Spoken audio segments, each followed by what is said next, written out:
The coffee shop smelled of cinnamon and burnt espresso, a Tuesday afternoon refuge for those avoiding the relentless pace of real life. Amara Williams sat in the corner booth, deliberately slouching in an oversized, pilling red sweater that had seen better days, probably back in high school.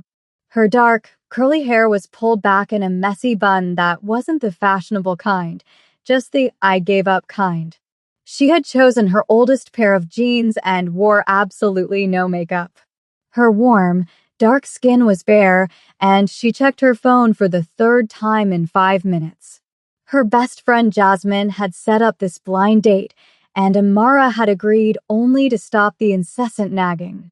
After 3 years of failed relationships and one spectacularly disastrous engagement to a man who had emptied her savings account before disappearing, Amara had developed a foolproof strategy: look as unappealing as possible on first dates. If a man couldn't handle her at her absolute worst, he didn't deserve her at her best. Mostly, she just wanted to get through the next hour without another disappointment. The door chimed, and Amara glanced up, expecting to see some average guy in khakis, Jasmine's usual type. Instead, the atmosphere in the room seemed to shift, the air growing heavier. A man walked in wearing an impeccably tailored black Mafia suit with a crisp, stark white-collared shirt. He didn't just walk, he prowled with the quiet, lethal confidence of a predator who had never questioned his place at the top of the food chain. He was tall, Korean, with high cheekbones and dark hair swept back perfectly. He scanned the coffee shop, his gaze sharp and calculating, like he was assessing threats rather than looking for a date. Their eyes met. He didn't look away. A faint, almost imperceptible smile touched his lips, and he walked directly toward her table. Amara, his voice was low, carrying a smooth baritone that commanded attention without being loud. "I'm Daehyun. Jasmine said you'd be in the corner booth." Amara's mouth went dry. This couldn't be right. Jasmine had described her blind date as a businessman who was recently single and needed a friend. This man looked like he had just stepped out of a noir film, or perhaps a federal indictment hearing. He looked dangerous. She glanced down at her ratty red sweater and wanted to disappear into the cracked leather booth. "That's me," she managed, not standing up. "You can sit if you want. Or not. I mean, if you need to leave, I totally understand." Daehyun's smile widened slightly, softening the hard edges of his face. "Why would I leave? I just got here." He slid into the booth across from her with a fluid grace that made her even more nervous.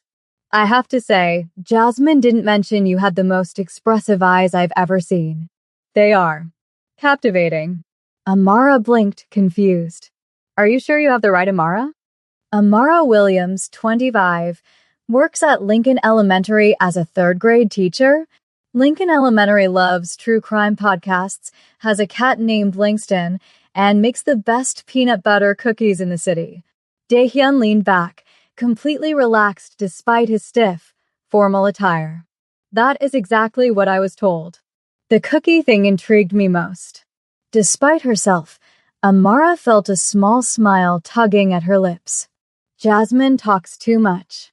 "Jasmine is a talented logistics coordinator for one of my subsidiaries," Daehyun said, his eyes never leaving hers. "I have learned to trust her instincts." "Your company?" Amara's heart sank. Of course, he was Jasmine's boss. "Let me guess.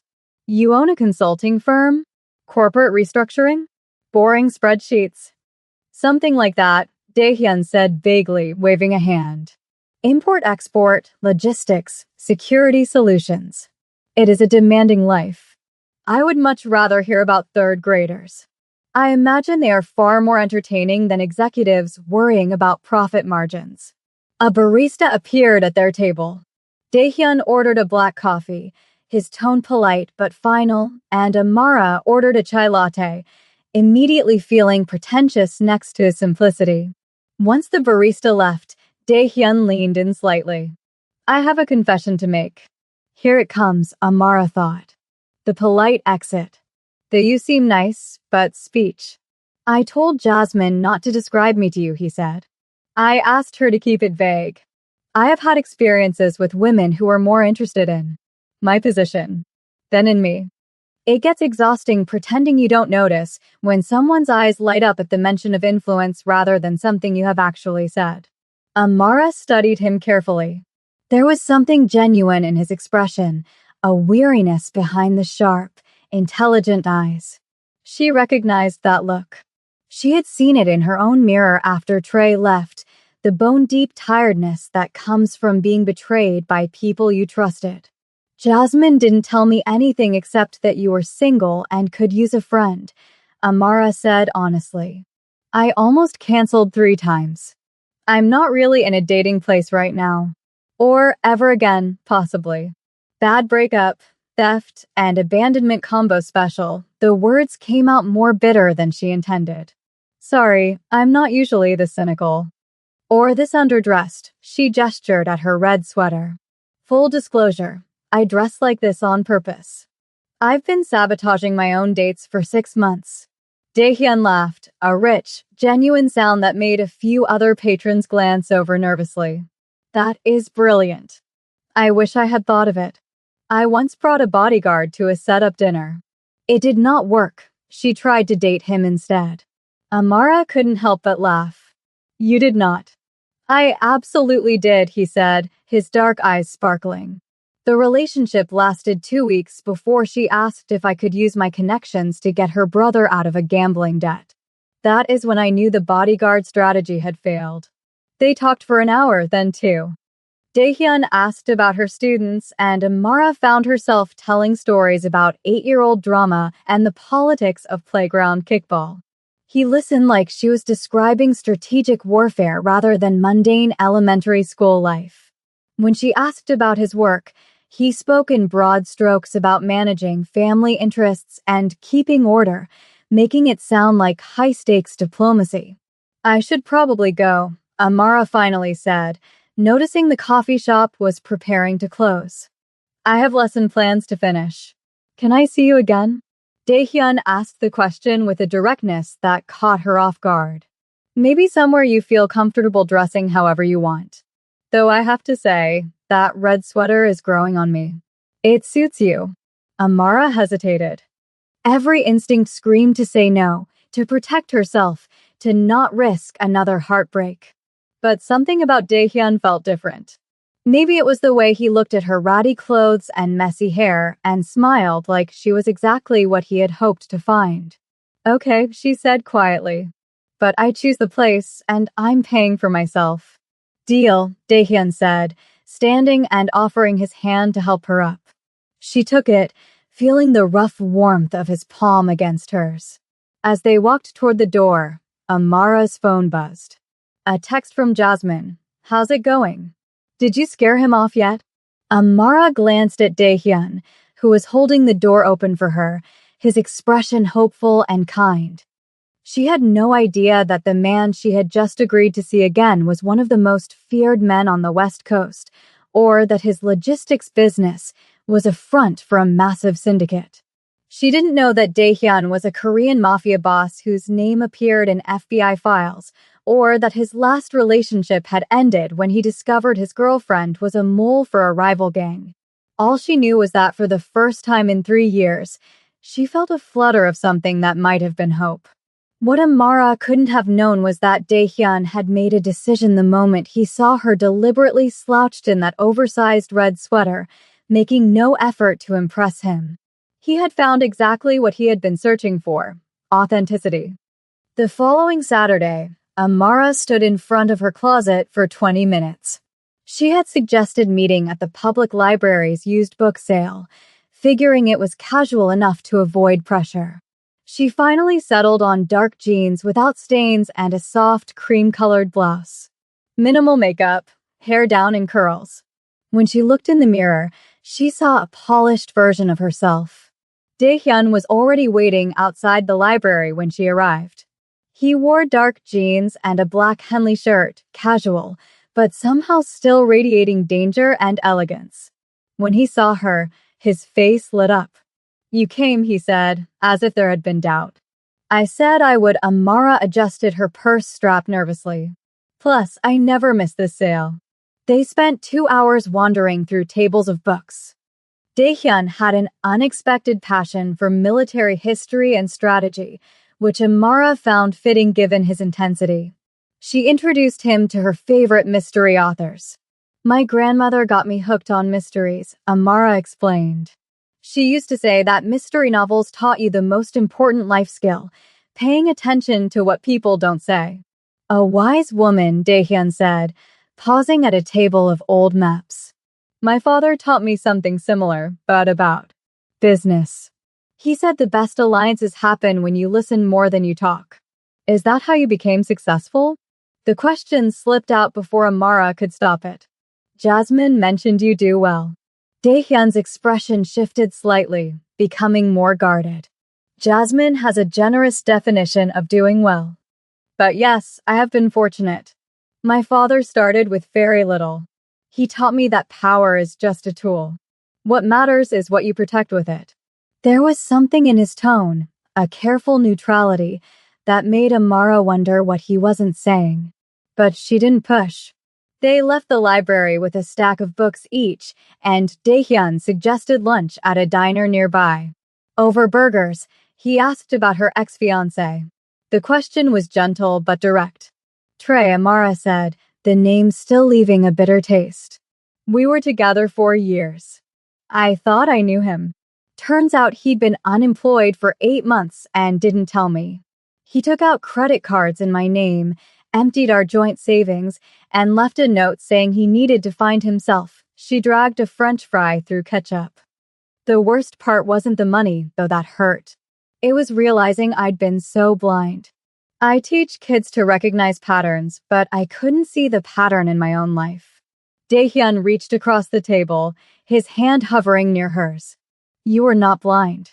He was a skilled liar. There is a difference. What about you?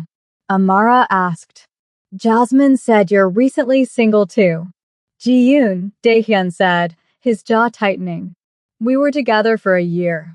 She was elegant, sophisticated. Then I discovered she had been sharing my private schedule with competitors.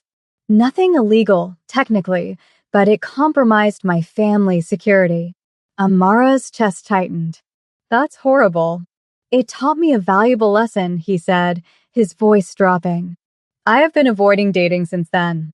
Until Jasmine cornered me and told me she had a friend who needed someone honest. 3 weeks into dating Daehyun, Amara's carefully constructed normal life began to crack. It started small. A black SUV parked outside her apartment building. Men in suits standing on corners near her school. Jasmine looking increasingly nervous. Then the article dropped. Amara was in the break room when a colleague shoved a phone in her face. Amara, is this you? The headline read, The Syndicate's New Lady? Korean Mafia boss Daehyun Kim spotted with mystery woman. Amara's stomach turned as she scrolled through the article.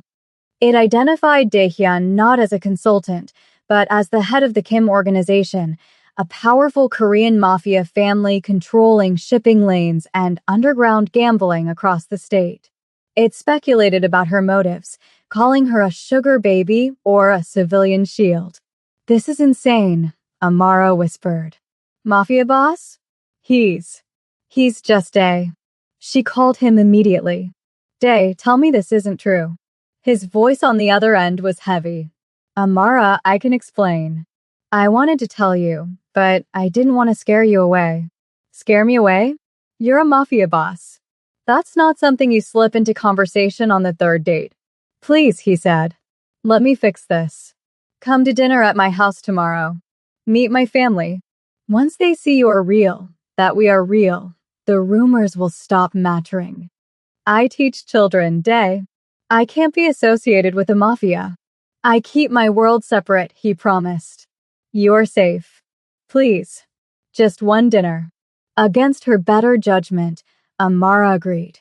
She drove to the address he gave her, which led into the hills where the houses were hidden behind massive iron gates. Daehyun's estate was a fortress, cameras everywhere, guards at the perimeter. Daehyun met her at the door, wearing that signature black suit and white shirt. I am sorry about the security, he said. It is necessary. This is a bit much, Amara said, her voice shaking. I'm wearing a dress from a department store, and you live in a compound. You look beautiful, he said, taking her hand. My family can be difficult. My brother, Junho, is protective. And my mother, Madam Kim, has specific ideas about tradition. Inside, the house was cold and opulent. They were greeted by Madam Kim, a woman with steel gray hair and eyes that could cut glass. Beside her stood Junho, a younger, sharper version of Daehyun, who looked at Amara with open disdain. So, Junho said, skipping pleasantries. This is the teacher. Interesting choice, Hyung. Very. Civilian. Junho, Daehyun warned. Dinner was excruciating. Madam Kim asked pointed questions about Amara's lineage and finances. Junho made comments about gold diggers and liabilities.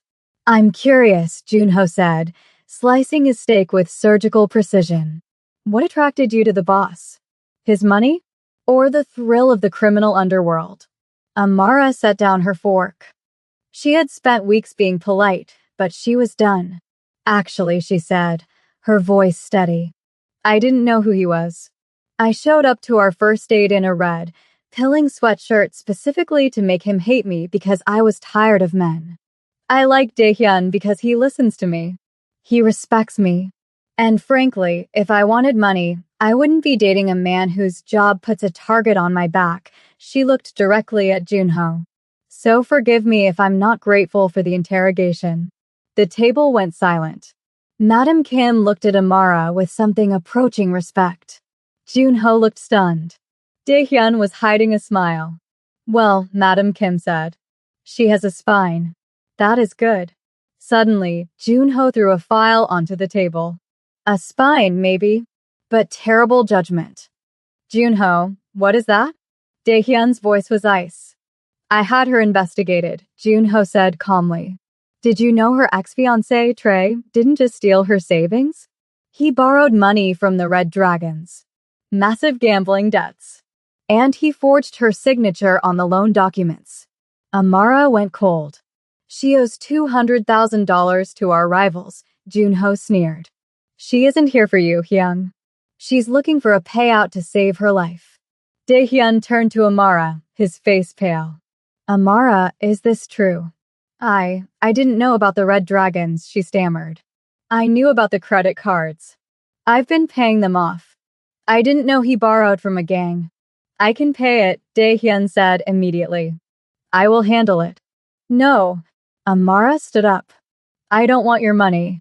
That's exactly what Junho thinks I'm here for. I am paying my own debts. These are not bank debts, Amara. Daehyun shouted, the mask of calm slipping. These people kill for less. Let me fix it. If you pay it, then I'm just another thing you bought, Amara said, tears stinging her eyes. I came here because I liked you. Not the Mafia boss. Just you. But I can't be part of this world if it means losing myself. She ran out of the dining room. Daehyun started to follow, but Junho blocked his path. Let her go. She's a liability. Get out of my way, Daehyun growled, shoving his brother aside, but Amara was already in her car, speeding away. 2 weeks passed. Amara went to work, looked over her shoulder constantly, and cried herself to sleep. Then, one evening, she found Daehyun waiting in her classroom after school. He looked tired, his perfect suit slightly rumpled. I'm not here to offer you money, he said quietly. Amara looked up from her grading. Then why are you here? To apologize. I should not have let my brother investigate you. And I should not have tried to strip you of your agency, he stepped closer. I respect that you want to fight your own battles. But you are fighting a war you do not understand. The debt to the Red Dragons. It has been transferred. Transferred. I bought the debt, Daehyun said. It is owed to me now. And as your creditor, I have decided to forgive it completely. Write it off as a bad investment by the previous owner. Daehyun, I told you. It is not charity, he interrupted. It is a wedding gift. Or a courtship gift. Call it what you want. I could not sleep knowing you were in danger. You're impossible, Amara said, but her resistance was crumbling. I am a Korean Mafia boss, he corrected with a small smile. We are known for being stubborn. But I am also a man who loves you. I love that you wore that ugly red sweater. I love that you stood up to my mother. I love that you value your independence more than safety. He knelt down on the classroom floor, ruining his expensive suit trousers. I cannot promise a normal life, but I promise I will never treat you like a possession. We build a partnership. You keep me human and I keep you safe. Deal? Amara looked at him, this powerful, dangerous man kneeling between tiny third-grade desks. I'm keeping my job, she said. Agreed. And no more secret investigations. Agreed. And if your brother insults me again, I get to punch him. Dae-hyun laughed. I will hold him down for you. 6 months later, they were married in a private ceremony. It wasn't a massive mafia affair, but a quiet gathering. Amara wore a stunning white dress, but for the reception, she changed into a brand new, soft red sweater. Dae-hyun had established a legal aid foundation in her name to help victims of financial fraud, using the profits from his legitimate businesses. He was still the boss, still wearing the black suit and white shirt, and the world still feared him. But to Amara, he was just the man who loved her enough to let her be strong, and the only man who knew that the most dangerous thing in the room wasn't the mafia don, but the third-grade teacher who had stolen his heart.